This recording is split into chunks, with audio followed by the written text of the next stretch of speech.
Before we get into the story, leave a comment and let us know what city you're watching from. And don't forget to rate the story from 0 to 10 at the end. Enjoy the story. The kindergarten classroom smelled of crayons, apple juice, and the faint sweetness of construction paper. Bright alphabet posters lined the walls, and tiny chairs circled colorful carpet squares where 20 children sat cross-legged, clutching their morning art projects. Madison Taylor stood at the front, her worn canvas sneakers planted on the polka-dot rug, surveying the organized chaos with the practiced calm of a woman who'd survived 3 years of finger-painting disasters and juice box explosions. Her dark hair was pulled into a messy ponytail. A smudge of purple marker decorated her left cheek, and her simple navy cardigan had seen better days. But her smile was genuine, warm, and when she spoke, every 5-year-old in the room listened. "All right, my little artists," Madison announced, clapping her hands twice. "Who wants to share their family drawing?" 20 hands shot up like fireworks. Madison laughed, pointing to a girl in pigtails. "Emma, you go first." As Emma proudly displayed her stick-figure family complete with a dog that looked more like a potato, Madison's gaze drifted to the back corner. There sat Oliver Hayes, 5 years old, with serious gray eyes and perfectly combed dark hair that made him look like a miniature businessman. While other kids wore superhero shirts and mismatched socks, Oliver's polo shirt was pressed, his shoes spotless. He was different, quieter, more careful. And right now, he was staring at his drawing like it held the secrets of the universe. "Oliver?" Madison called gently, crouching beside him. "Would you like to share?" Oliver's small fingers tightened around the paper. He looked up at her, and for a split second, something vulnerable flickered across his face. Then he shook his head. "Maybe later," Madison said softly, ruffling his hair before moving on. But curiosity gnawed at her. During afternoon recess, while the other children chased each other across the playground, Oliver sat alone on the bench, carefully coloring. Madison approached, her shadow falling across his paper. "Hey, buddy, mind if I sit?" Oliver scooted over without looking up. Madison settled beside him, pretending to watch the other kids while sneaking glances at his drawing. Her breath caught. The picture showed a little boy, clearly Oliver, holding hands with a woman. The woman had brown hair in a ponytail, kind eyes, and wore what looked suspiciously like Madison's navy cardigan. Above her head, in careful crayon letters, Oliver had written one word: Mommy. Madison's heart squeezed. She knew Oliver's story. His mother had passed away 2 years ago, and his father, some high-powered executive, was raising him alone. The school file painted a picture of a lonely child shuttled between nannies and after-school programs. "Oliver," Madison began carefully, "that's a beautiful drawing." "It's you," Oliver said simply, not looking up. "You're nice. You smell like cookies, and you don't yell." Madison felt tears prick her eyes. "Sweetie, I'm your teacher. I'm not—" "I know," Oliver interrupted, his voice small but firm. "But I can pretend." The word hung between them. Pretend. God, how many times had this child pretended things were different? Madison squeezed his shoulder. "How about we hang this on the art wall? It's really special." Oliver finally looked up, hope shining in his eyes. "Really? Really?" That afternoon, Madison stayed late, erasing whiteboards and organizing books, but her mind kept circling back to Oliver's drawing. The boy needed stability, warmth, a mother figure. And while she poured her heart into all her students, Oliver had somehow burrowed deeper.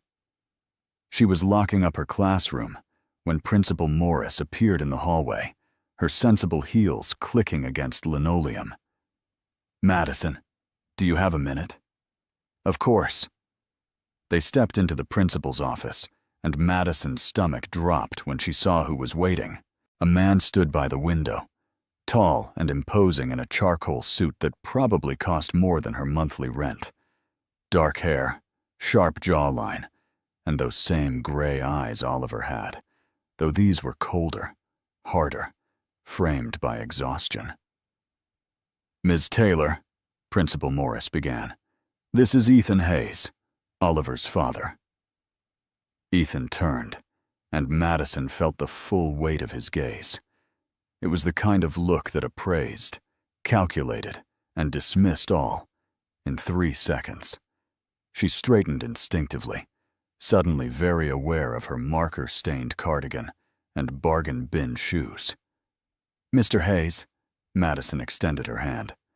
"Oliver is a wonderful student." His handshake was brief, professional, and utterly devoid of warmth. "I'm sure. I'm here because Oliver has been talking about you non-stop. Apparently, you're the highlight of his day." The words should have been a compliment, but his tone suggested she'd committed some minor offense. Madison bristled. "I'm glad Oliver feels comfortable in my classroom." "Comfortable enough to draw you as his mother," Ethan said flatly, pulling a photo from his phone. There it was, Oliver's crayon masterpiece, somehow transmitted from school to father's phone. "The nanny sent me this. She thought I should know." Madison's cheeks flamed. "Mr. Hayes, children often draw teachers in family portraits. It's a sign of trust and affection, not..." "Not what?" His voice was sharp. "Not crossing boundaries? Not encouraging attachment that's inappropriate?" The accusation hit like a slap. Madison's hands clenched at her sides. "Excuse me? I would never intentionally. Oliver has been through enough." Ethan cut her off, his voice dropping to something dangerous. "He doesn't need a teacher playing mommy and then disappearing at the end of the school year." Principal Morris cleared her throat. "Mr. Hayes, I assure you Madison is one of our most dedicated." "I'm sure she is." Ethan's gaze never left Madison's face. "But my son is vulnerable. I need to know the people around him understand boundaries." Something in Madison snapped. This arrogant, suit-wearing, emotionally constipated man had just accused her of manipulating a child. Her child, in the way that every student became hers the moment they walked into her classroom. "Mr. Hayes," Madison said, her voice steady despite the fury bubbling beneath. "With all due respect, Oliver drew that picture because he's lonely. He's a brilliant, sensitive little boy who spends more time with nannies than his own father. Maybe instead of criticizing the people who actually show up for him, you should ask yourself why he's looking for a mother figure in the first place." The silence that followed could have cut glass. Principal Morris looked like she wanted to disappear into the carpet. Ethan's jaw tightened, a muscle ticking near his temple. "Careful, Ms. Taylor," he said softly, dangerously. "You don't know anything about my family. And you don't know anything about teaching," Madison shot back. "Oliver shared something vulnerable with me today. I responded with kindness. If that's a crime, then I'm guilty." For a moment, something flickered in Ethan's eyes. Surprise, maybe, or respect. But it vanished as quickly as it came. He turned to Principal Morris. "I expect to be informed if there are any further incidents involving Oliver and Ms. Taylor." "Of course, Mr. Hayes." Without another word, he strode out, leaving Madison shaking with adrenaline. Principal Morris sighed. "Madison, you really shouldn't have..." "I know," Madison cut her off, suddenly exhausted. But someone needed to say it. That night, in her tiny apartment with its second-hand furniture and stack of ungraded papers, Madison couldn't shake the image of Ethan Hayes. Arrogant, overprotective, completely infuriating. And yet, beneath the cold exterior, she'd seen something else. Fear. The fear of a father terrified of failing his son again. She pulled out Oliver's drawing, which she'd quietly saved before leaving school. the little boy's careful crayon strokes, the hopeful word, Mommy. God, Oliver, she whispered, your dad is a piece of work. But even as anger simmered, a tiny voice whispered in the back of her mind. What if Ethan Hayes had a point? What if she had gotten too close? Madison shook her head, filing the drawing carefully in her desk. No, loving her students wasn't a flaw. It was her job. And if Oliver's billionaire father couldn't understand that, it was his problem, not hers. Except 3 days later, Oliver stopped coming to school. Madison noticed Oliver's absence immediately. His cubby remained empty, his name tag untouched during morning circle time, and his seat at the craft table became a glaring vacancy that made her chest tighten. By the third day, she marched to the administrative office, trying to keep the panic from her voice. Has anyone heard from the Hayes family? She asked the secretary, Mrs. Chen, who was drowning in permission slips and lunch forms. Mrs. Chen looked up over her reading glasses. Oliver Hayes? His father called, said Oliver has a cold and will be out for the week. A week? Madison's stomach twisted. Did he sound upset? Mr. Hayes always sounds upset, Mrs. Chen said dryly, returning to her paperwork. That man could make reading a birthday card sound like a hostile takeover. Madison tried to laugh, but worry gnawed at her. Was Oliver actually sick?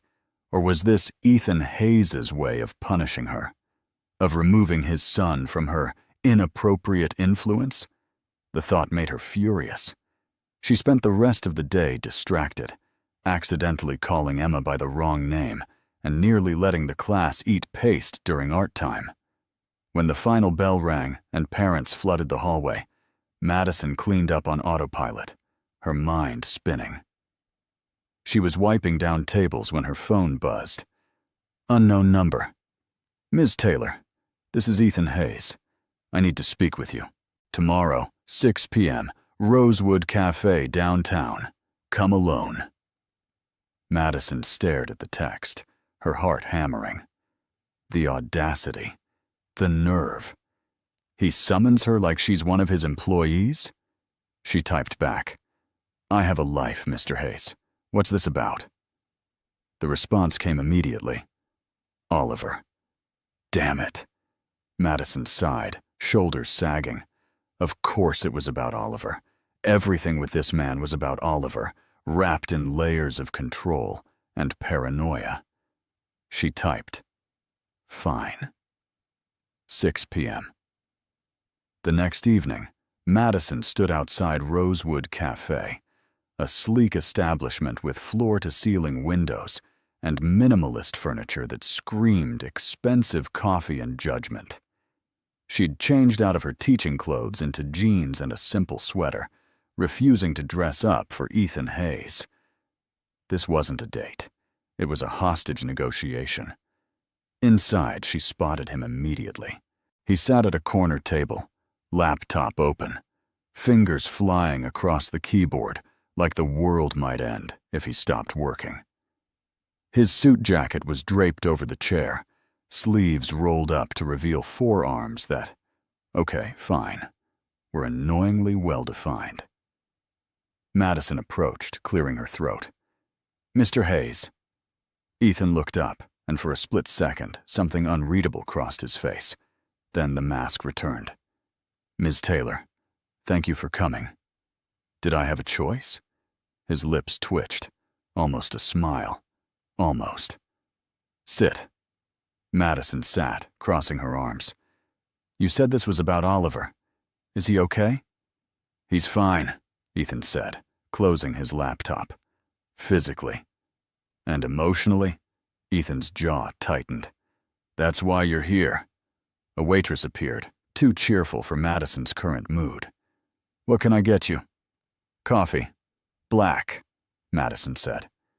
Same, Ethan added. The waitress left, and silence stretched between them, taut and uncomfortable. Madison broke first. Are you going to explain why you pulled Oliver out of school? Or is this some kind of power play? Ethan leaned back, studying her with those infuriatingly calm gray eyes. Oliver hasn't been sick. He's been refusing to go to school.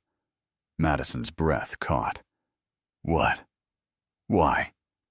Because, Ethan said slowly. He thinks you're angry with him. What? Madison's voice rose, drawing glances from nearby tables. She lowered it. Why would he think that? After our conversation with Principal Morris, Ethan hesitated, and for the first time he looked uncomfortable. I may have told Oliver that he needed to be more careful about who he trusts, that not every adult is permanent. Madison stared at him, fury building. You made him think I rejected him. I was protecting him. You were projecting, Madison shot back. Your son opened his heart, and instead of supporting him, you shut him down because you're too scared to let anyone in. Ethan's expression hardened. You don't know me. I know enough, Madison said. I know you're raising a lonely little boy who's desperate for affection. I know you work so much that nannies are raising him. And I know you just sabotaged the one stable relationship he's built since his mom died. The words hung in the air, brutal and true. Ethan's face paled, his hands curling into fists on the table. Careful, Ms. Taylor. Or what? Madison challenged. You'll pull Oliver out permanently? Transfer him to some private school where nobody gets close enough to care? Their coffee arrived, interrupting the standoff. The waitress set down the cups with a nervous smile and fled. Madison grabbed her mug, taking a scalding sip just to have something to do. Ethan spoke first, his voice rough. You're right. Madison choked on her coffee. I'm sorry, what? You're right, he repeated, looking directly at her. I panicked. Oliver lost his mother, and I've been terrified of him attaching to someone who'll leave. So when I saw that drawing, He trailed off, exhaling. I handled it badly. Madison set down her mug, suspicious. Is this an apology? It's an acknowledgement. Not the same thing. His mouth curved. Definitely almost a smile this time. You don't make anything easy, do you? Why should I? Madison shot back. Your son is suffering because you can't get over your own issues. Ethan flinched, and Madison felt a pang of guilt. She softened slightly. Look, I'm not trying to replace Oliver's mom. I know I can't. But he needs consistent adults in his life who show up and care. That's all I was doing. I know, Ethan said quietly. And I'm sorry for accusing you of overstepping. You were just being kind. The apology caught Madison off guard. She studied him, really looked at him, and saw the exhaustion etched into his face. The man was running on fumes and fear. How long has it been since Oliver's mom passed? She asked gently. 2 years, 3 months, 16 days. Ethan's voice was flat, but his eyes betrayed him. Olivia was everything. When she died, I didn't know how to be enough for Oliver. I still don't. Madison's anger dissolved. You don't have to be everything. You just have to be present. Ethan looked at her, really looked, and Madison felt something shift between them. The hostility faded, replaced by something warmer, more fragile. Oliver talks about you constantly, Ethan admitted. Ms. Taylor this, Ms. Taylor that. I was jealous. Madison blinked. Jealous? Of how easily you connect with him, how he lights up when he talks about your class. I'm his father, and I can barely get him to tell me about his day. That's because you're his father, Madison said. The stakes are different. He's not afraid of disappointing me. Ethan was quiet for a long moment. Then, teach me. What? Teach me how to reach him. Ethan's voice was steady, but his eyes held desperation. I'll pay you. Consulting fees, tutoring, whatever you call it. Just Help me not screw this up." Madison should have said no, should have kept her professional distance, but she thought of Oliver, sitting alone at recess, drawing a pretend mommy because his real world felt too empty. "I don't want your money," Madison said, "but I'll help, for Oliver." Relief washed over Ethan's face. "Thank you. One condition," Madison added. "You bring Oliver back to school, tomorrow, and you tell him that you made a mistake, that I'm not going anywhere." Ethan nodded. "Done." They finished their coffee in slightly less hostile silence. As Madison stood to leave, Ethan spoke again. "Ms. Taylor?" "Madison," she corrected. "If we're going to do this, you can use my first name." Madison. Her name sounded different in his low voice, almost intimate. "I really am sorry. About everything." Madison met his gaze. "Prove it." The next morning, Oliver burst into the classroom like a tiny tornado, launching himself at Madison with enough force to nearly knock her over. "Ms. Taylor, you're not mad at me!" Madison crouched down, hugging him tight. "I could never be mad at you, buddy." Over Oliver's head, she caught sight of Ethan standing in the doorway. He was watching them, his expression unreadable. Their eyes met, and he gave a small nod. A truce. Maybe even the beginning of something else. Madison nodded back, then turned her full attention to Oliver, who was already chattering about everything he'd missed. But in the back of her mind, she wondered what she'd just agreed to. Helping Ethan Hayes be a better father sounded simple enough, except nothing about Ethan Hayes was simple. And the way her heart had skipped when he said her name, that was definitely a complication she hadn't signed up for. "Ms. Taylor, are you listening?" Oliver tugged her sleeve. Madison smiled. "Always, sweetheart. Always."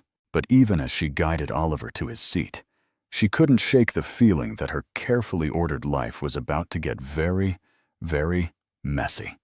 The first lesson was supposed to happen at a neutral location. A park, maybe, or the library, somewhere public, safe, with clear boundaries. Instead, Madison found herself standing outside Ethan Hayes' penthouse apartment on a Saturday morning, clutching a canvas bag full of children's books and art supplies, seriously questioning her life choices. The building was ridiculous, all glass and steel, and a doorman who looked at her worn sneakers with barely concealed disdain. "Name?" "Madison Taylor. I'm here to see Ethan Hayes." The doorman's eyebrows climbed. "Mr. Hayes is expecting you?" "Unless he ghosted me, which honestly wouldn't be surprising." A flicker of amusement crossed the man's face. He lifted the phone, murmured something vague, then nodded. 30th floor, penthouse." Of course it was the penthouse. Madison rode the elevator up, watching the city shrink beneath her. When the doors opened directly into Ethan's apartment, not a hallway, the actual apartment, she nearly laughed. Because of course this man's home required a private elevator. "Madison." Ethan appeared, barefoot, wearing jeans and a simple white t-shirt that should not have been attractive, but absolutely was. His hair was slightly mussed, and he looked almost human. "Nice place," Madison said, stepping inside. "Compensating for something?" His lips twitched. "Coffee?" "God, yes." The apartment was stunning. Floor-to-ceiling windows, showcasing the city. Modern furniture that probably cost more than her car, and yet it felt cold.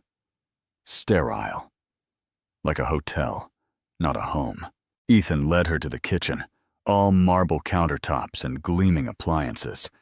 He poured 2 cups from an espresso machine that looked like it belonged in a spaceship. "Where's Oliver?" Madison asked. "Still sleeping. He stays up too late reading." Madison smiled. "He's got good taste. Last week he told me his favorite book was about a dragon who was afraid of flying." "He's read that one 17 times, Ethan said, I have it memorized." They stood in the kitchen, sipping coffee, and Madison noticed the stack of finance magazines on the counter, the laptop perpetually open, the phone that buzzed every 30 seconds. "Do you ever stop working?" she asked. "Do you ever stop judging?" "Touché." Madison set down her cup. "Okay, here's the thing. Oliver doesn't need a perfect father. He needs a present one.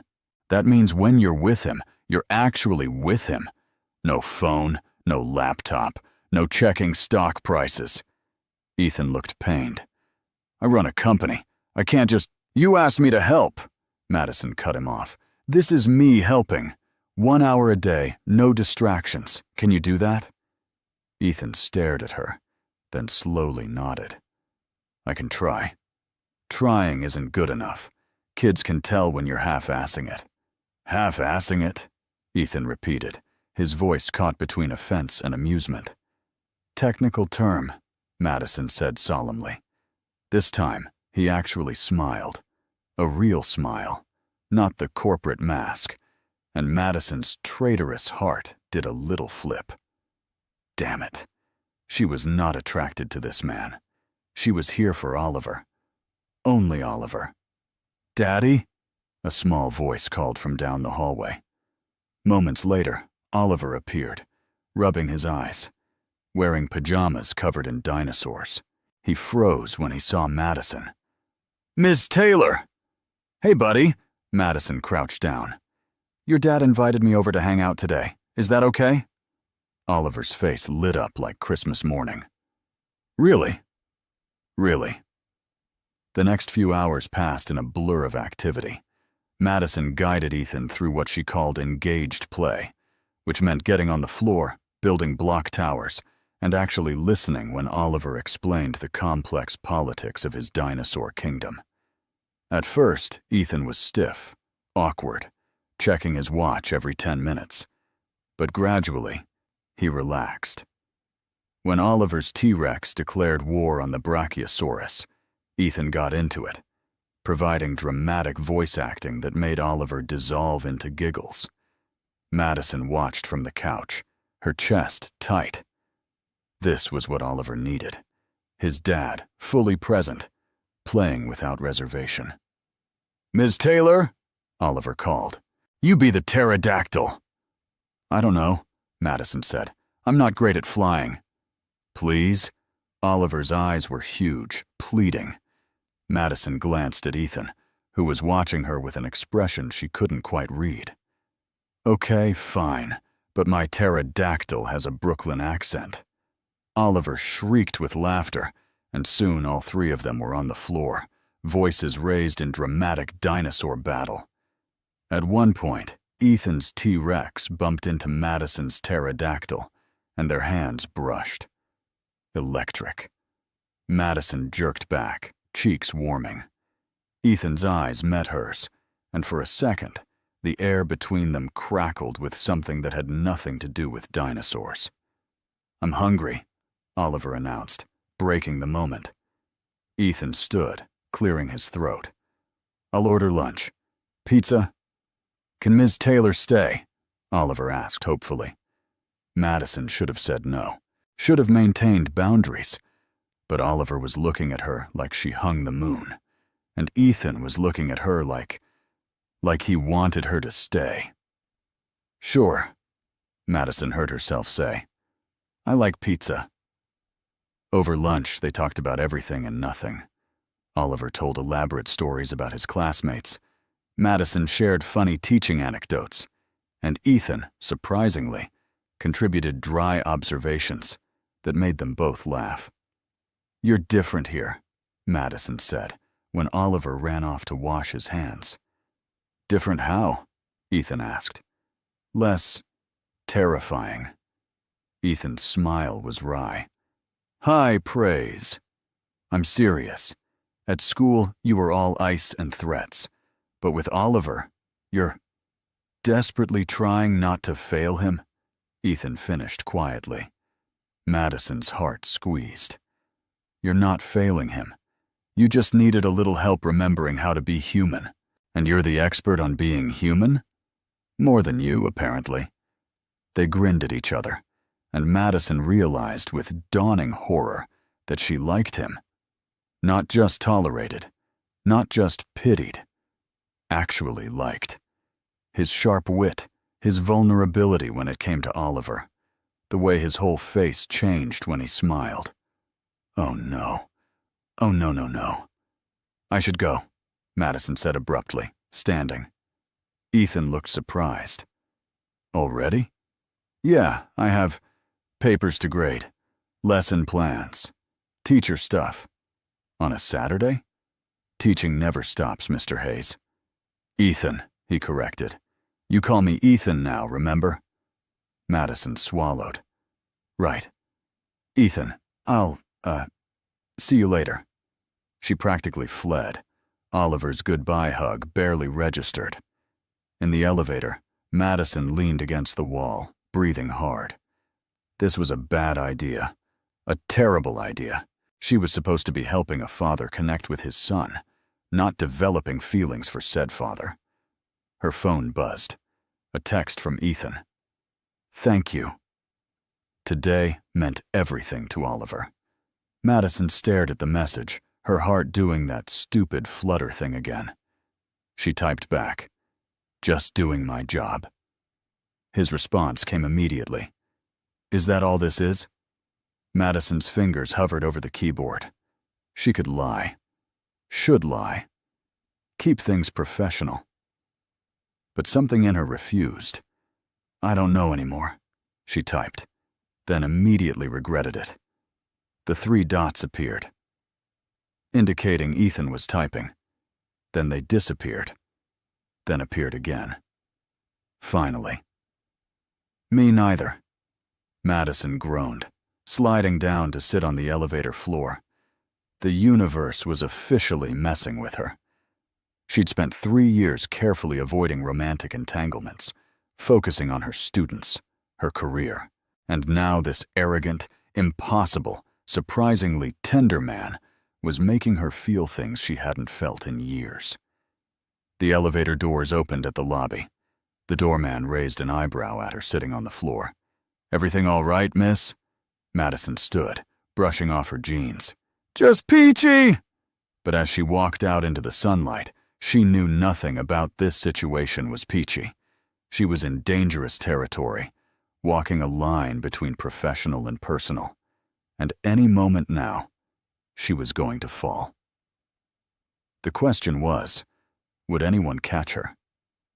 The lessons became a regular thing. Every Saturday, Madison showed up at Ethan's penthouse with new activities, new strategies, new ways to help father and son connect. They baked cookies, which resulted in flour everywhere, and Oliver's delighted laughter. They built blanket forts, went to the zoo, and had movie marathons with enough popcorn to feed an army. And somewhere along the way, Madison stopped thinking of them as lessons and started thinking of them as something else, something warm and terrifying. It was the little things that got her. The way Ethan's face softened when Oliver hugged him. The way he asked Madison's opinion on everything from bedtime routines to birthday party planning. The way he made her coffee exactly how she liked it, without her having to ask. You're in dangerous territory, Parker, she muttered to herself one evening, using her last name like a reprimand. Except her last name was Taylor, and she'd started calling herself Parker in her head, because it sounded more like a stern journalist from one of those romantic dramas. And God, she was losing it. Meanwhile, at school, Oliver was thriving. He smiled more, participated in class, and had even made a new friend, a boisterous girl named Lucy, who bossed him around in the most delightful way. Ms. Taylor, Oliver said one afternoon during art time, can you come to my birthday party? Madison's hand stilled mid-glitter glue. Your birthday party? Daddy says I can have one at the park, with games and cake and everything. Oliver's eyes shone. Will you come? Please. Madison glanced at the calendar. Oliver's birthday was in 2 weeks. A party meant other parents, social interaction, blurred boundaries. She should say no. "I'd love to," Madison said instead, because apparently her mouth had disconnected from her brain. Oliver cheered, and Madison smiled, ignoring the voice screaming that she was getting way too involved. That Saturday, Ethan seemed nervous. He kept running his hands through his hair, adjusting his shirt, and generally acting like a man with something to say, but no idea how to say it. "Okay, spill," Madison finally said, when Oliver was distracted with his toys. "What's wrong?" Ethan looked at her, then away. "Oliver's birthday is coming up." "I know. He invited me." "I figured." Ethan took a breath. "My parents are flying in for it. They'll be staying here." Madison waited. And they're going to have questions about you.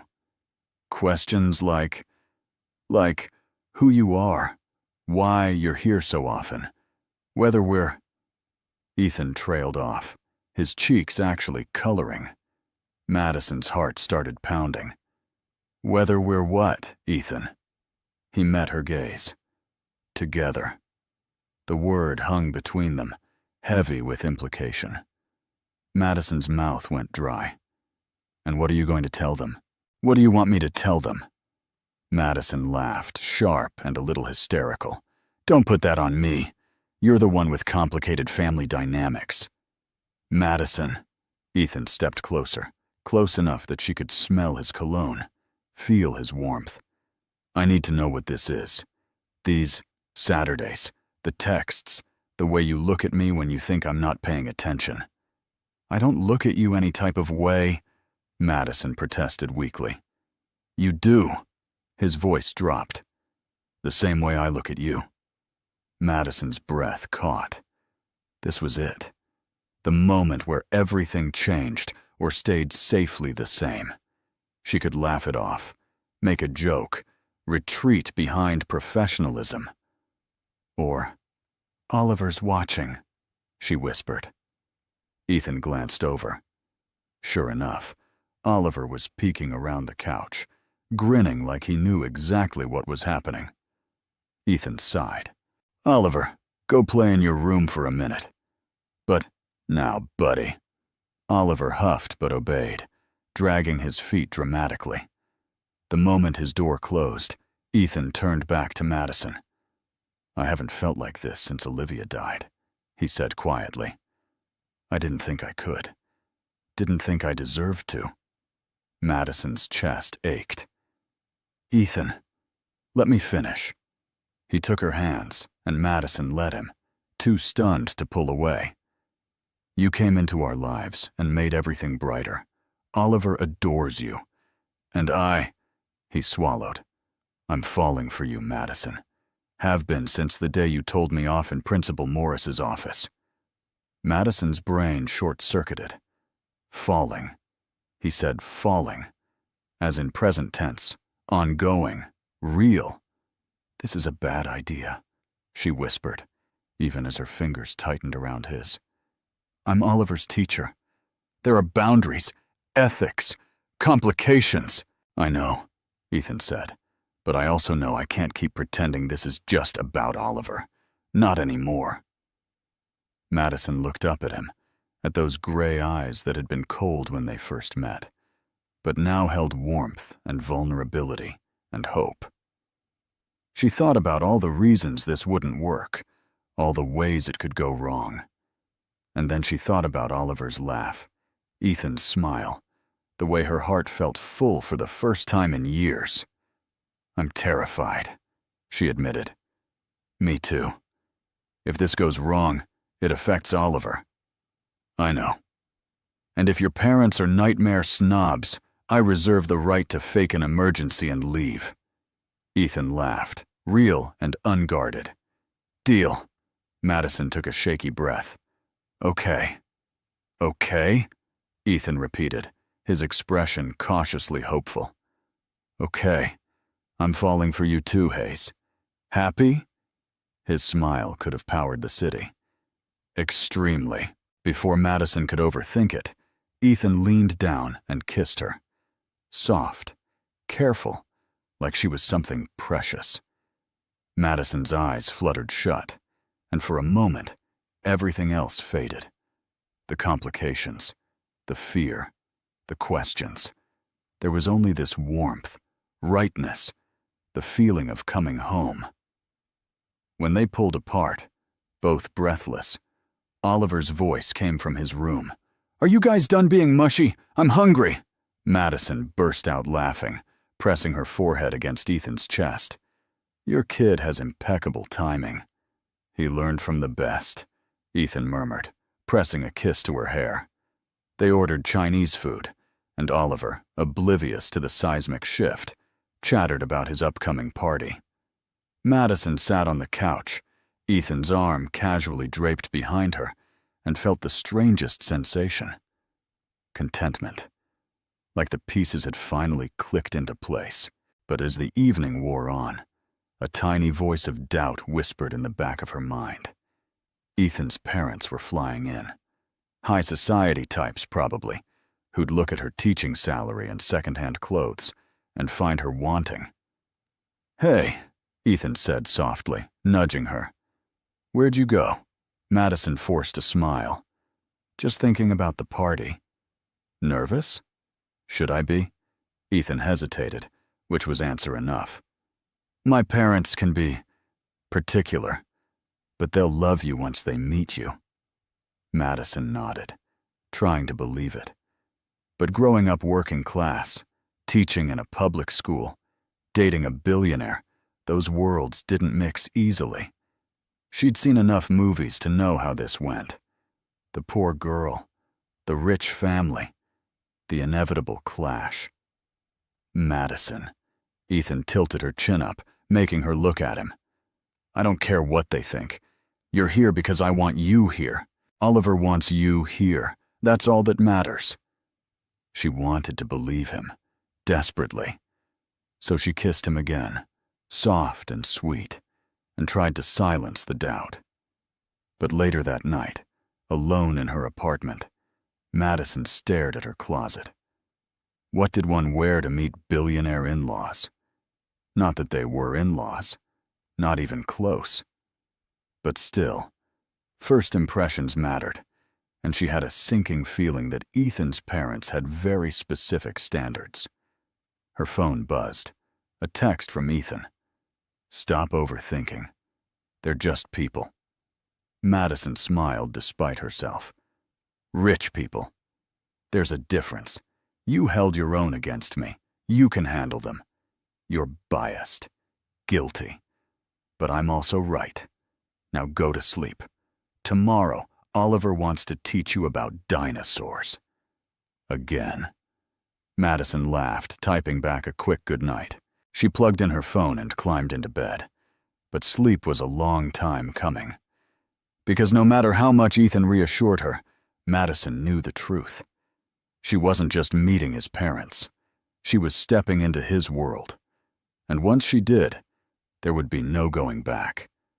The day of Oliver's birthday party dawned bright and sunny, which felt like a cruel joke because Madison's stomach was twisted in knots. She stood in front of her mirror, wearing the third outfit she'd tried on, a simple sundress that was nice, but not too nice, casual, but not sloppy. She looked like a kindergarten teacher trying to infiltrate high society, which, technically, she was. "Get it together, Taylor," she muttered, grabbing her purse and the carefully wrapped present for Oliver, a set of art supplies, and a book about dinosaurs who were also astronauts. Because if there was one thing Oliver loved more than dinosaurs, it was space. The party was at Riverside Park, in a reserved picnic area that had been transformed into a children's wonderland. Balloon arches, a bouncy castle, tables laden with food that definitely didn't come from a grocery store, and a cake that looked like it belonged in a museum. Madison arrived early, as planned, and found Ethan setting up the last of the decorations. He looked up when she approached, his face breaking into a smile that made her heart stutter. "You came," he said, as if there'd been any doubt. Promised Oliver, didn't I? Madison set down the present. Where is he? Getting his face painted. Again. I think he's gone through 3 designs already. Ethan stepped closer, lowering his voice. You look beautiful. Madison blushed. You're required to say that. I'm really not. He took her hand, squeezing gently. My parents are here. They're over by the cake, probably judging the fondant. Madison followed his gaze. An older couple stood near the dessert table, both immaculately dressed. The man wore a polo shirt that cost more than Madison's rent, and the woman's pearls caught the sunlight. They looked exactly like what Madison expected, wealthy, polished, and utterly terrifying. They're going to hate me, Madison whispered. They're not, Ethan insisted. But if they say anything rude, I'll handle it. Before Madison could respond, Oliver came barreling over, his face painted like a tiger. Ms. Taylor, you're here! Hey, birthday boy! Madison crouched down, hugging him. 6 years old. That's so grown up. I know, Oliver beamed. Daddy says I can have 2 pieces of cake. Spoiling him already? Madison teased, glancing up at Ethan. It's his birthday. I'm allowed. Oliver tugged Madison's hand. Come meet Grandma and Grandpa. Madison's stomach dropped, but she let Oliver pull her across the lawn. Ethan followed, his presence a steadying warmth at her back. Grandma, Grandpa, Oliver announced. This is Ms. Taylor, my teacher. The older couple turned, and Madison felt their assessment like a physical weight. Mrs. Hayes smiled, but it was the kind of smile that didn't reach her eyes. Ms. Taylor, how lovely. Oliver talks about you constantly. All good things, I hope, Madison said, trying to match her polite tone. He drew you as his mother, Mr. Hayes said, his voice clipped. Quite the impression you've made. Madison's cheeks flamed. Children often form attachments to their teachers. It's a sign of a healthy classroom environment, I'm sure. Mrs. Hayes's gaze swept over Madison, lingering on her dress, her shoes, her lack of design or anything. And you're close with Ethan as well? The question was pointed, loaded. Madison glanced at Ethan, who stepped forward, his hand settling on Madison's lower back. Madison has been helping me connect with Oliver, Ethan said, his voice firm. She's been invaluable. How nice, Mrs. Hayes said, though her tone suggested it was anything but. A teacher and a consultant. Quite the multitasker. Madison bit the inside of her cheek to keep from snapping back. Oliver, oblivious to the tension, was already pulling his grandparents toward the bouncy castle, chattering about all the games they were going to play. The moment they were out of earshot, Madison exhaled. Well, that went great. They're just protective, Ethan said, though he sounded strained. They think I'm a gold digger. They don't. Ethan. Madison turned to face him. I'm a public school teacher who drives a car held together by duct tape and prayer. Your mom's purse probably costs more than I make in a month. They absolutely think I'm after your money. Ethan's jaw tightened. Then they're wrong, and I'll tell them that. Don't. Madison touched his arm. Let's just get through today. For Oliver. He looked like he wanted to argue, but Oliver was calling them over, and the party officially began. Soon, the lawn was filled with kids running, screaming, and hopped up on sugar. Madison helped supervise games, wiped tears, and refereed disputes over bouncy castle turns. It was chaos, but familiar chaos, and she fell into the rhythm easily. At one point, she found herself standing next to Mrs. Hayes, both watching Oliver and his friends play tag. He's a wonderful child, Mrs. Hayes said, her voice neutral. He is, Madison agreed. Losing his mother was devastating, For all of them. Madison nodded, unsure where this was going. Mrs. Hayes turned to her, and her expression was softer now, tinged with sadness. Ethan hasn't let anyone close since Olivia died. He's been shut down, focused only on work and Oliver. Grief does that, Madison said carefully. Yes. Mrs. Hayes paused. But lately, Oliver says his daddy smiles more, laughs more. I have to wonder what changed. Madison's heart pounded. Maybe he's just healing. Maybe. Mrs. Hayes's gaze was piercing. Or maybe someone reminded him how to be human again. Before Madison could respond, Oliver ran over, grabbing her hand. "Taylor, come play!" Madison let herself be dragged away, but Mrs. Hayes's words echoed in her mind. Was that acceptance or a warning? The party continued, and when it was time for cake, Oliver insisted Madison sit next to him. She ended up between Oliver and Ethan, with his parents across the table. As they sang Happy Birthday, Oliver's face glowed with joy, and Madison felt a swell of emotion so strong it almost hurt. This was what mattered. Not money or status or fitting in. Just this little boy, happy and loved. After cake, while the kids played and parents chatted, Ethan's father approached Madison. "Ms. Taylor, a word." Oh, God. Madison followed him to a quieter spot near the trees, bracing herself. Mr. Hayes got straight to the point. "My son cares about you. That much is obvious." "I care about him too," Madison said, lifting her chin. "And Oliver. Good. Because if you hurt either of them, you'll have me to deal with."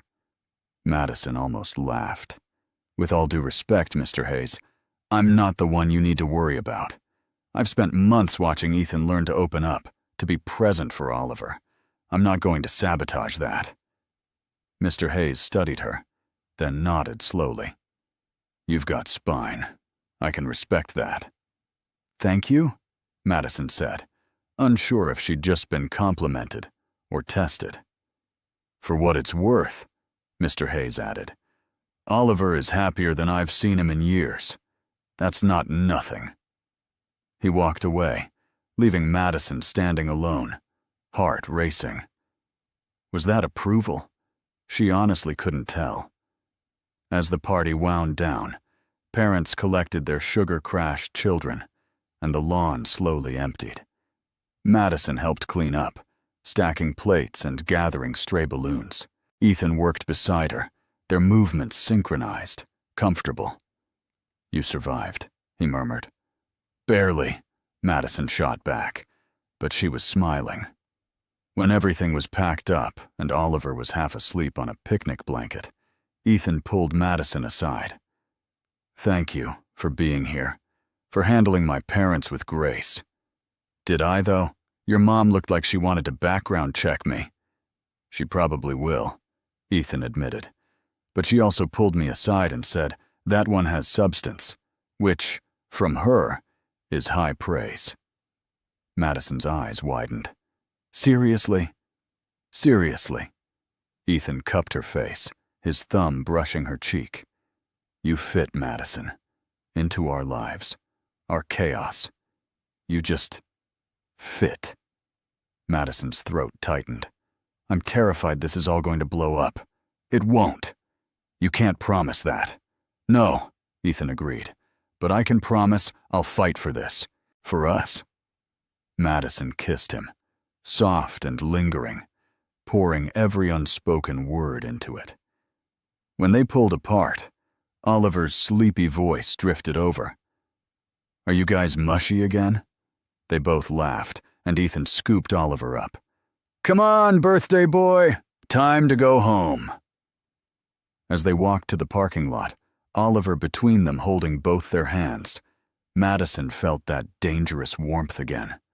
This could be her life, this family, this love. But as Ethan loaded Oliver into the car, and Mrs. Hayes waved goodbye with that inscrutable expression, Madison couldn't shake the feeling that the real test was yet to come. 3 weeks after the birthday party, Madison's carefully balanced world tilted sideways. It started innocently enough, with a knock on her classroom door during lunch. She looked up from her sad desk salad to find Principal Morris standing there, her expression unreadable. "Madison, do you have a moment?" "Of course."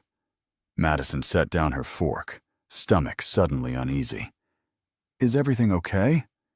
Principal Morris closed the door, which was never a good sign. "I need to ask you something, and I need you to be completely honest. Are you in a relationship with Ethan Hayes?" Madison's heart stopped. Why are you asking?" "Because a parent called the district office this morning with concerns about inappropriate boundaries between you and Oliver Hayes' father. They claim you've been spending significant time at his residence and attending family events." Blood drained from Madison's face. "Who called?" "That's confidential. But Madison, if there's truth to this, we need to address it. Teacher-parent relationships create conflicts of interest, especially when the child is in your class." Madison's hands clenched under the desk. "Ethan and we've been seeing each other, yes, but it didn't affect my teaching. Oliver is treated the same as every other student." Principal Morris sighed. "I believe you. But perception matters. Parents are concerned, and the district takes these complaints seriously. I'm going to have to recommend Oliver be transferred to Ms. Patterson's class." "What?" Madison shot to her feet. "No, you can't. Oliver thrives in my classroom. He has friends, routines, stability." "Which is exactly why this is complicated," Principal Morris cut in, her voice gentle but firm. "Madison, you're an excellent teacher. But this situation puts everyone in an awkward position. If other parents feel you're showing favoritism, or if things between you and Mr. Hayes end badly, Oliver is caught in the middle." Madison wanted to argue, to fight, but the logic was sound and devastating. "When?" "After winter break. 2 weeks. I'm sorry." Principal Morris left, and Madison sank into her chair, numb. 2 weeks. How was she supposed to tell Oliver? Tell Ethan? That evening, she sat in Ethan's living room, hands wrapped around a mug of tea she wasn't drinking. Oliver was at a friend's house for a playdate, giving her and Ethan privacy to talk. She'd explained everything: the complaint, the transfer, the impossible position they were now in. Ethan paced like a caged animal. "Who the hell filed a complaint?" Morris wouldn't say, but does it matter? They're not wrong. Madison's voice was hollow. "Our relationship does create conflicts. I should have thought about this before." "Before what?" Ethan spun to face her. "Before letting yourself be happy? Before caring about us?" "Before letting it affect Oliver," Madison said. "He's going to be devastated, Ethan. He'll think I abandoned him. Then we fix this. I'll call the district, get lawyers involved." "No!" Madison stood, setting down her mug. "You can't bully your way out of this. Using your money and power will only make things worse." "So what? We just accept it?" Ethan's voice rose. "Let some anonymous parent dictate our lives?" "We put Oliver first," Madison said firmly. "That's what we've always done. And right now, Oliver needs stability, not his dad fighting with the school district." Ethan stared at her, jaw tight, and for a moment she saw the cold CEO from their first meeting.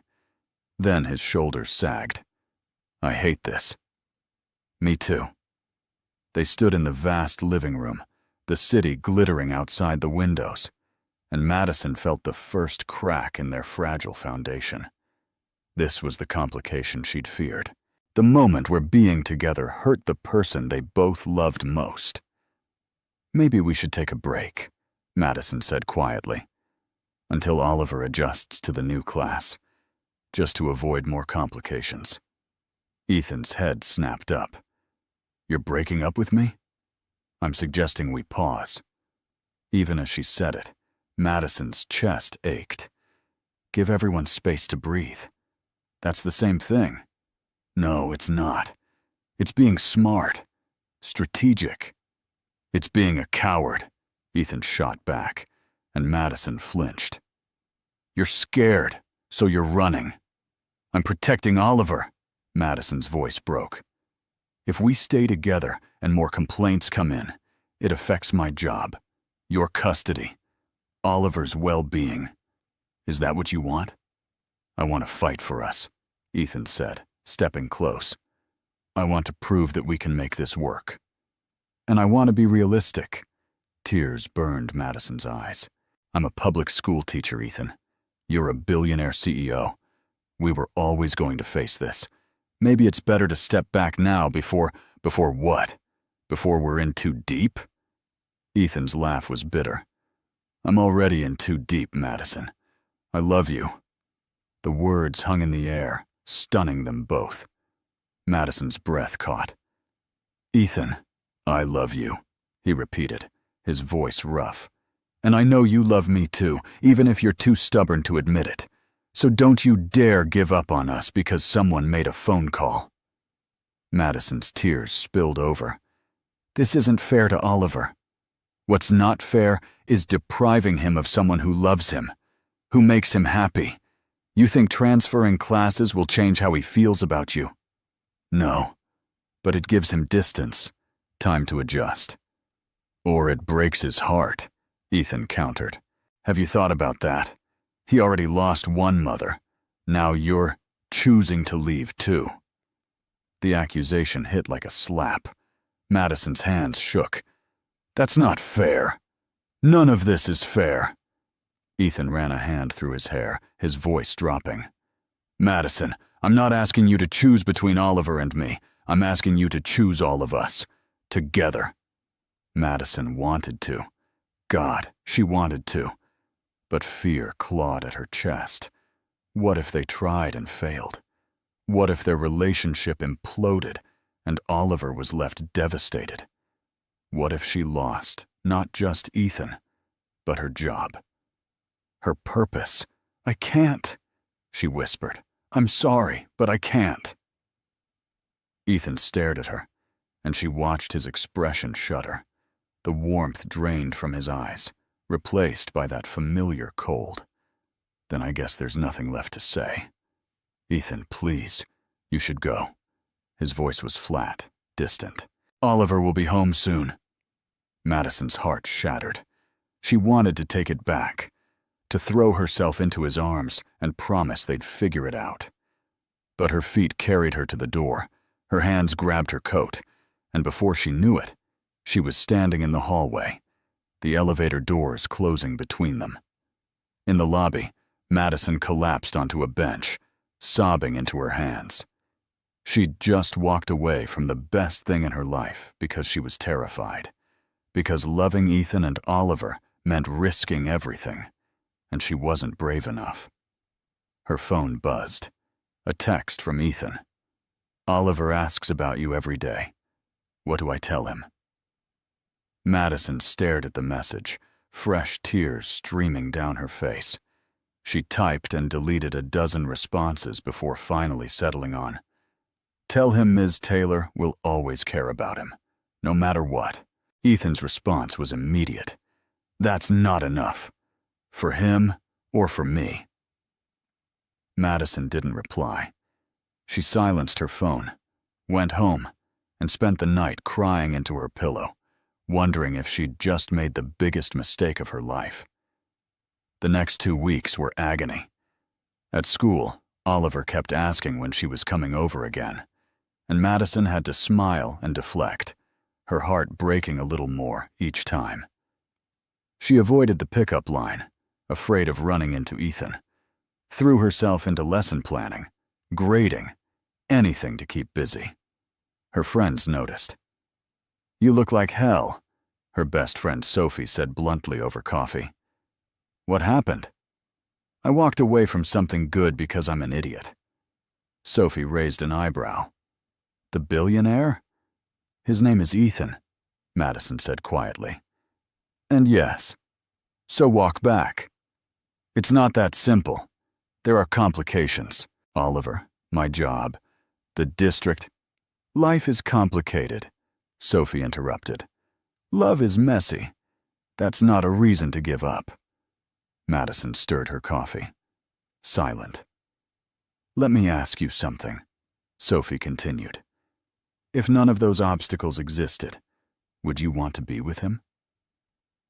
Yes, Madison whispered. More than anything. Then the obstacles don't matter. You find a way. Madison wanted to believe her, but that night, lying in bed, she couldn't shake the image of Oliver's confused face, asking why she wasn't coming over anymore. Couldn't forget the hurt in Ethan's eyes when she walked away. She'd been trying to protect everyone, but all she'd done was hurt them, hurt herself. Maybe Sophie was right. Maybe love was supposed to be messy, complicated, worth fighting for. Maybe walking away wasn't protecting anyone. It was just cowardice dressed up as nobility. Madison sat up, heart pounding. She grabbed her phone, pulling up Ethan's contact. Her thumb hovered over the call button. Before she could lose her nerve, she pressed it. The phone rang once, twice. Then, Madison? Ethan's voice was rough, wary, and Madison's throat closed up. I made a mistake. Silence. Then, keep talking. I got scared. I thought I was protecting Oliver, protecting us, but I was just protecting myself. From getting hurt, from failing, from being happy, Ethan finished softly. Yes, Madison's voice broke. But I can't do this, Ethan. I can't pretend I don't love you. I can't pretend I don't want this family, this life, even if it's complicated and messy and terrifying. You love me? Ethan's voice was barely a whisper. I love you, Madison said, tears streaming freely now. I love you and Oliver, and I'm sorry I walked away. I'm sorry I was a coward. Another beat of silence. Then, stay there. I'm coming to you. Ethan, it's late. Oliver is at my parents'. I'm coming to you. Don't move. The line went dead. Madison stared at her phone, heart racing. 20 minutes later, a knock sounded at her door. She opened it to find Ethan, slightly out of breath, his hair disheveled like he'd run his hands through it 100 times. They stared at each other for a long moment. Then Madison stepped forward, and Ethan pulled her into his arms, holding her so tightly she could barely breathe. Don't do that again, he murmured into her hair. Don't run. I won't, Madison promised, her face pressed against his chest. I'm sorry. I'm so sorry. They stood in her doorway, clinging to each other, and Madison felt the pieces click back into place. This was right. Complicated. Messy. But right. When they finally pulled apart, Ethan cupped her face. We're going to figure this out. Together. No more running, no more fear. We face it head on. Madison nodded, unable to speak past the lump in her throat. And for the record, Ethan added, his lips quirking, I love you too. Have since you told me off in Principal Morris's office. Madison laughed, watery and relieved. We're ridiculous. Completely. Ethan kissed her, slow and deep, and Madison melted into it, into him, into the promise that they'd find a way. Because love wasn't about avoiding complications. It was about facing them together. The next morning, Madison woke up to sunlight streaming through her window, and Ethan's arm draped across her waist. For a moment, she simply lay there, marveling at the fact that he was here, in her tiny apartment, his breathing steady and warm against her neck. Last night felt like a dream, the kind where everything falls apart and then miraculously comes back together. Ethan stirred, his eyes opening. "Morning." "Morning," Madison whispered back. They stayed like that, tangled together, until reality crept back in. Oliver, the school transfer, the complaint, all the messy complications that hadn't disappeared just because they'd admitted their feelings. "We need a plan," Ethan said, reading her mind. "I know." They got up, made coffee in Madison's cramped kitchen, and sat at her wobbly table. It felt surreal, having Ethan Hayes in her space, so out of place with his expensive watch and designer stubble, yet somehow fitting perfectly. "Okay," Madison began, pulling out a notepad because she was a teacher, and teachers loved lists. "Oliver gets transferred to Ms. Patterson's class in 1 week. We can't stop that. But we can control how we handle it. I want you to tell him," Ethan said. "He'll take it better coming from you." Madison's chest tightened. "What do I say?" "The truth. That you care about him. But sometimes grown-ups have to make hard choices. That you'll still be in his life, just differently." Madison nodded, writing it down. "And us? We keep it quiet for now. No public displays at school. No pickup line interactions. Once Oliver adjusts and the semester ends, we reevaluate." It made sense, but Madison hated it. Hiding felt like lying. But for Oliver, she'd do it. That afternoon, Ethan brought Oliver to Madison's apartment. It was the first time the little boy had been there, and his eyes went wide at her bookshelves overflowing with children's literature and her art supplies stacked in colorful bins. "Ms. Taylor, you live in a library," Oliver exclaimed. Madison laughed. "Something like that. Hey, buddy, can we talk for a minute?" They sat on her couch, Oliver between her and Ethan, his small face curious. Madison took a breath. "You know how you're in my class right now?" Oliver nodded. "Well, after winter break, you're going to be in Ms. Patterson's class instead." Oliver's expression crumpled. "Why? Did I do something wrong?" "No!" Madison grabbed his hands. "You didn't do anything wrong. Sometimes teachers and students switch classes, that's all. Ms. Patterson is wonderful. You'll love her." "But I want to stay with you," Oliver's voice wobbled. "I know, sweetie, and I'll still see you around school. We can wave in the hallways, and maybe I can visit your new class sometimes." "Promise?" Oliver's eyes were huge, pleading. "I promise." Oliver threw his arms around Madison, and she hugged him back, her own eyes stinging. Over his head, she met Ethan's gaze. He looked gutted, helpless, and Madison knew he felt the same crushing weight she did. When Oliver finally pulled away, he looked up at Ethan. "Daddy, is Ms. Taylor still going to come over on Saturdays?" Ethan glanced at Madison, then back at Oliver. "Would you like that?" "Yes." "Then yes, she'll still come over," Ethan said firmly. "Ms. Taylor is part of our family now. That doesn't change."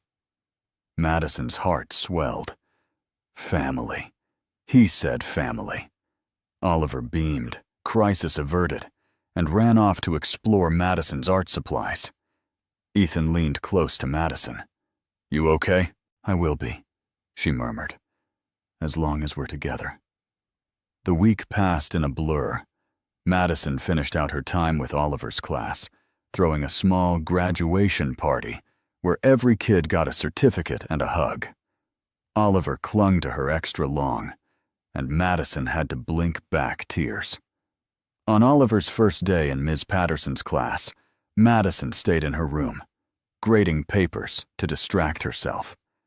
But at recess, she looked out the window and saw Oliver playing with his new classmates, laughing.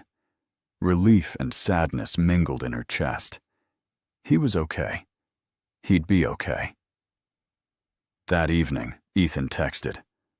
"Oliver asked if you're coming this Saturday. I told him yes. Please say yes." Madison smiled, typing back. Yes. Always yes. Saturday arrived, and Madison showed up at Ethan's penthouse with a new dinosaur book and a hopeful heart. Oliver greeted her with his usual enthusiasm, and they spent the day building Lego cities and baking cookies that turned out slightly burnt, but delicious. As the weeks turned into months, a new rhythm emerged. Madison visited every weekend, and slowly, carefully, she and Ethan navigated their relationship in the spaces between school and parenting. They went on dates when Oliver was with his grandparents, stole kisses in Ethan's kitchen when Oliver wasn't looking, and talked late into the night about everything and nothing. It wasn't perfect. Some parents still whispered, and Madison occasionally caught judgmental looks. But Ethan was right. Together, they could handle it. One Saturday, in early spring, Ethan surprised Madison by taking her and Oliver to the botanical gardens. They walked through blooming flowers and towering trees, Oliver running ahead to chase butterflies. "He's happy," Madison observed, watching Oliver laugh. "He is," Ethan agreed, taking her hand. "Because of you." "Because of us," Madison corrected. Ethan stopped walking, turning to face her. "Madison Taylor, I need to ask you something." Her heart skipped. "Okay. Oliver and we want you to be official. Not just weekend visits. Not just secret dates. We want you in our lives. Fully. Permanently." Madison's breath caught. "Ethan, are you—" "I'm not proposing," he interrupted with a smile. "Not yet. But I'm asking you to move in with us. Be Oliver's—" He hesitated, searching for the right word. "Bonus mom. My partner. Our family." Tears pricked Madison's eyes. "You're serious?" "Completely." Madison looked at Oliver, who was crouched by a flower bed, examining a ladybug with intense concentration. Then she looked at Ethan, this man who'd been cold and guarded and had slowly opened his heart to her. "Yes," she whispered. "Yes, I want that." Ethan kissed her, right there in the garden, and Madison felt like she was floating. When they pulled apart, Oliver was standing a few feet away, grinning. "Does this mean Ms. Taylor is moving in?" he asked. "If that's okay with you," Madison said. Oliver whooped, pumping his fist in the air. "Best day ever!" They spent the rest of the afternoon planning where Madison's books would go, which room would be hers, though everyone knew she'd end up in Ethan's, how they'd tell his parents, who, surprisingly, had warmed to Madison after several dinners, where she held her own in debates about politics and art. That night, after Oliver was asleep, Madison and Ethan sat on the balcony, the city lights spread out before them. "I never thought I'd get this again," Ethan said quietly. "After Olivia, I thought I was done.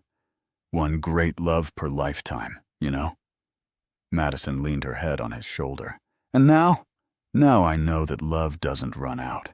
It just grows, changes, makes room." He kissed the top of her head. "Thank you for taking a chance on us." "Thank you for not giving up on me when I tried to run," Madison replied. They sat in comfortable silence, and Madison marveled at how far they'd come. From that first hostile meeting in Principal Morris's office to this, a family stitched together by patience, love, and a 5-year-old's crayon drawing. 2 months later, Madison officially moved in. Her tiny apartment was sublet, her books and art supplies integrated into Ethan's penthouse, which suddenly felt less like a sterile showroom and more like a home.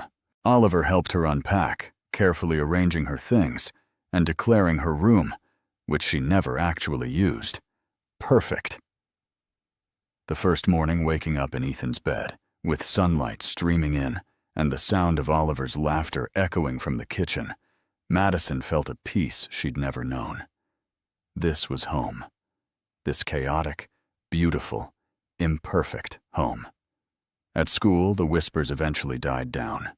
A new scandal captured everyone's attention, and Madison was old news. She and Ms. Patterson became friends, coordinating lessons so Oliver had consistency.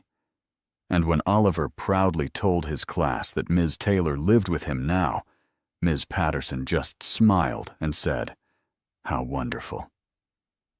1 year after that first birthday party, Ethan planned another celebration. But this time, it wasn't for Oliver. It was for Madison. She didn't realize until she walked into the penthouse after work and found it transformed. Candles everywhere, rose petals scattered across the floor, and in the center of the living room, Ethan and Oliver, both dressed in suits, holding a single flower. "What's all this?" Madison asked, her heart pounding. "You said you wanted a family," Ethan began, taking her hand. "You gave us that. Now we want to give you something in return." Oliver stepped forward, holding out the flower. "Ms. Taylor, will you marry my daddy?"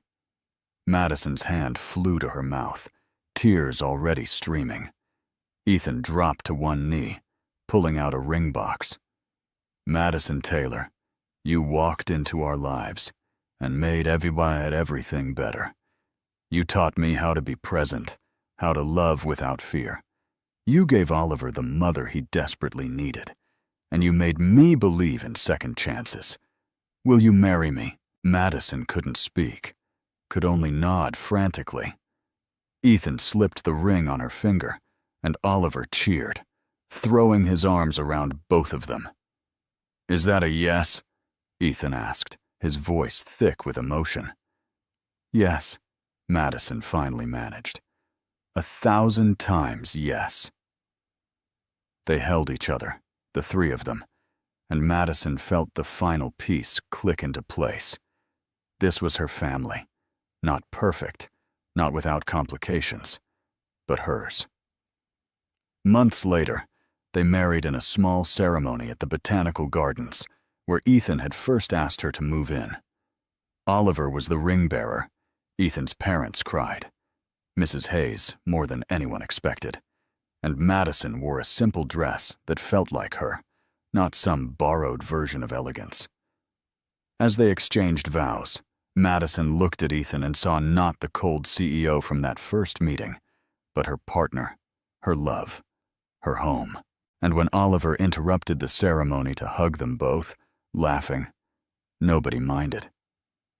Because this, all of this, the messy, beautiful, complicated love, was exactly what they'd all been searching for, and they'd found it in each other. The end. Thanks for reading this story. Don't forget to rate it from 0 to